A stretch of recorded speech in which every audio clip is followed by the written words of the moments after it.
Hackers of Reddit. What are some cool / scary things about our technology that aren't necessarily public knowledge? Serious. Edit. Wow. I'm going to be really paranoid now that I have gained the attention of all of you people. Almost all industry computers think controllers for huge factories, power plants, water reclamation, distance heating, etc.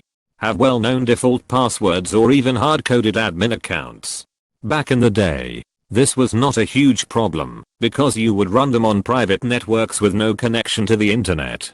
Nowadays, the internet is available everywhere and much cheaper than private networks, so many of these industry computers are now reachable from the internet. People that know what they are doing would only make them accessible over a VPN, but there is a very large number of people that shouldn't be allowed anywhere near a keyboard. A lot of this happens because the things are running real-time OSes that prioritize data I/O speeds over security. A standard computer is a time-shared OS, which means there is a non-deterministic amount of time between and interrupt happening on the chip level and the correct program receiving the data. Writing a secure real-time OS is really hard, and only one company to date has succeeded, and they sold themselves off to BlackBerry QNX. It's nice to go on and on about system security, but sometimes it's just impossible, and air gap is all you can have in some situations. Source: I write code for a lot of these things for a living. I had this discussion once on Hacker News. If you would like to read it, here is a link. The fact that wind turbines in power stations are publicly accessible. Edit. Yes, Shodden.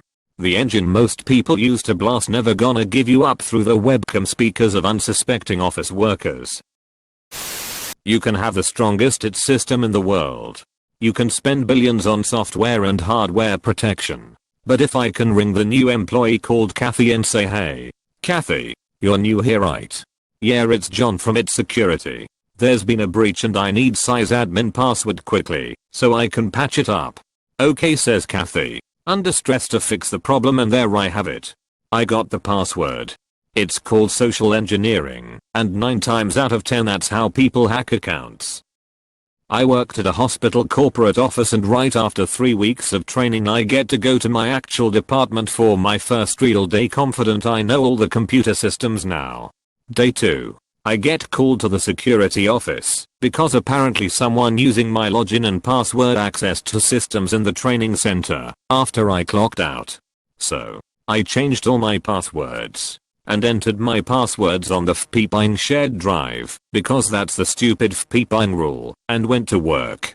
Days 3 and 4 were a repeat of day 2.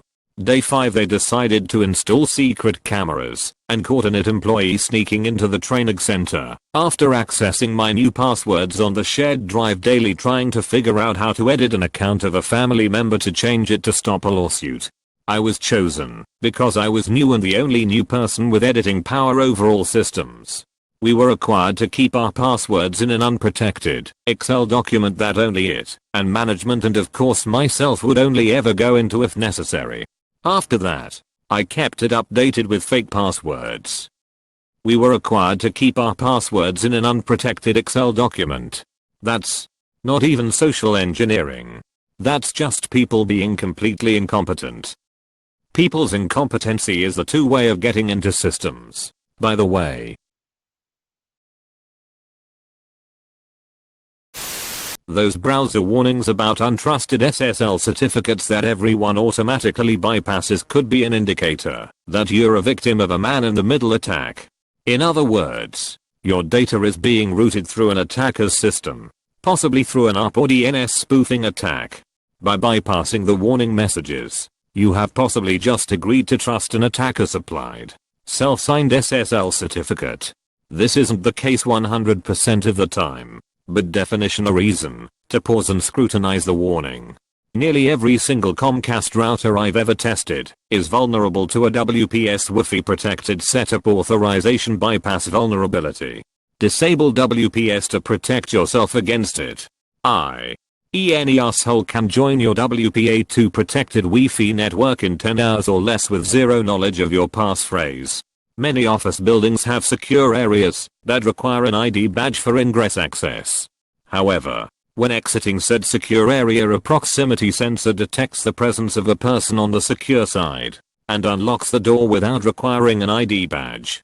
It's possible to abuse the behavior of the proximity sensor on the secure side of the door using a can of compressed air, effectively bypassing the need to have a valid ID badge. Hold the can of compressed air upside down.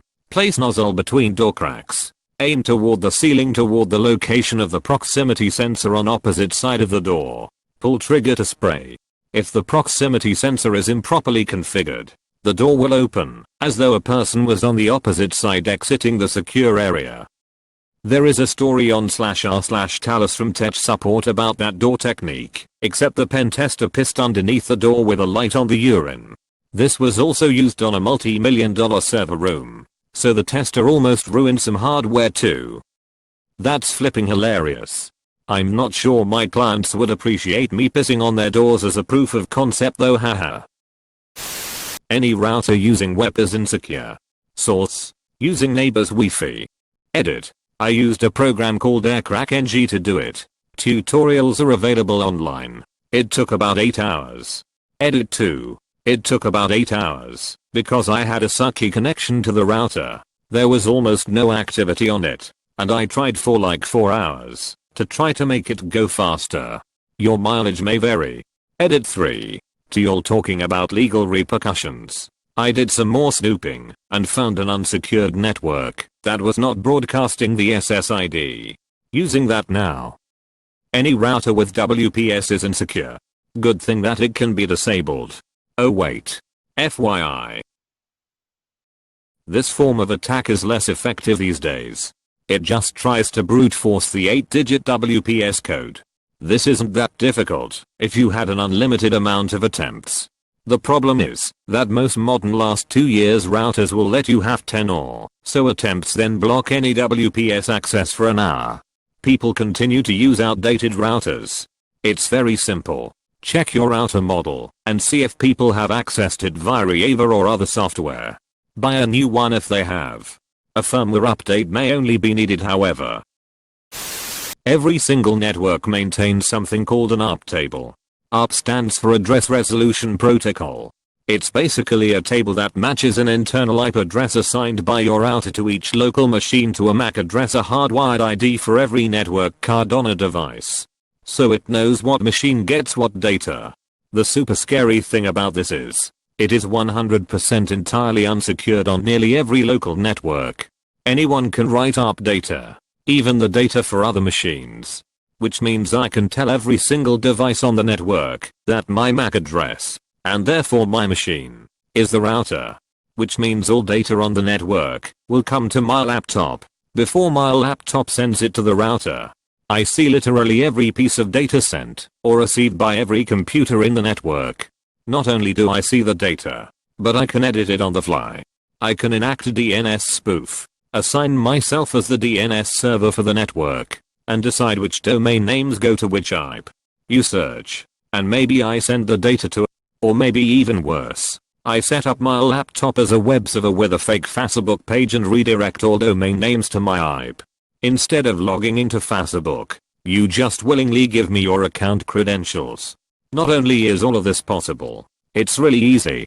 Script kiddie speep. Automated entirely. Public Wi-Fi is extremely insecure much everything. In fact, it doesn't matter if it's a public network at all. Anyone on nearly any network can do this.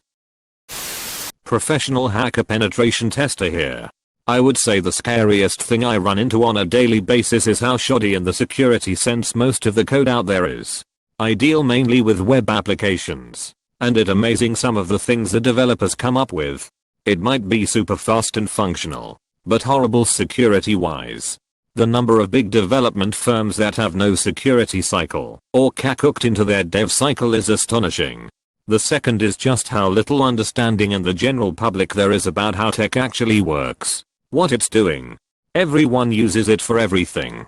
Yet there are people out there that are in charge of commerce apps that take your financial data that don't know what a web browser is. I actually think the general population is getting more tech illiterate. As devices have become more user friendly, the level of knowledge required to use them has gone down dramatically. So what we have now is the equivalent of a bunch of toddlers running around with bazookas and not knowing what makes them go boom. As someone who is semi-tech literate, where would you suggest I start to learn more? Edit. Thanks for the replies. For non-professionals, Wikipedia is fine for getting the general basics of a topic. But I assume you use the web almost every day, so that's a good place to start. It's all just machines talking to machines using a stack of different technologies. Learn how your browser works. Learn what happens when you click that login button on a website. Learn what makes SSL the secure protocol and what its shortcomings are. Non-network-ish. Learn the basics of your PC. Learn the major components, what they do, how they interact. Learn your OS. Learn about how your OS talks to hardware through drivers. You don't need to be reading assembly, but I think everyone should have a basic idea of how it all works. Kinda like how you have a basic idea of how your car works. You might not be a mechanic, but you know it takes fuel and air, and there is combustion in the engine, which turns a drive shaft that is connects to the wheels via a transmission that controls the speed and direction of spin. The basics. Computers shouldn't be a magic box. And the internet shouldn't be this magical place where everything just is. Everyone should have a basic idea of how it all works. Kinda like how you have a basic idea of how your car works. I want to live in your world. Most hacked account, be it Facebook, mail or other, aren't done by elite nerd typing quickly on a console, but by malicious people who have basic knowledge of computer and exploit other people's stupidity, or by gathering some information. Example. Lost password secret question: what's your favorite food? Most of the time it's pizza. You mean the Kurtipper doesn't make me a hacker?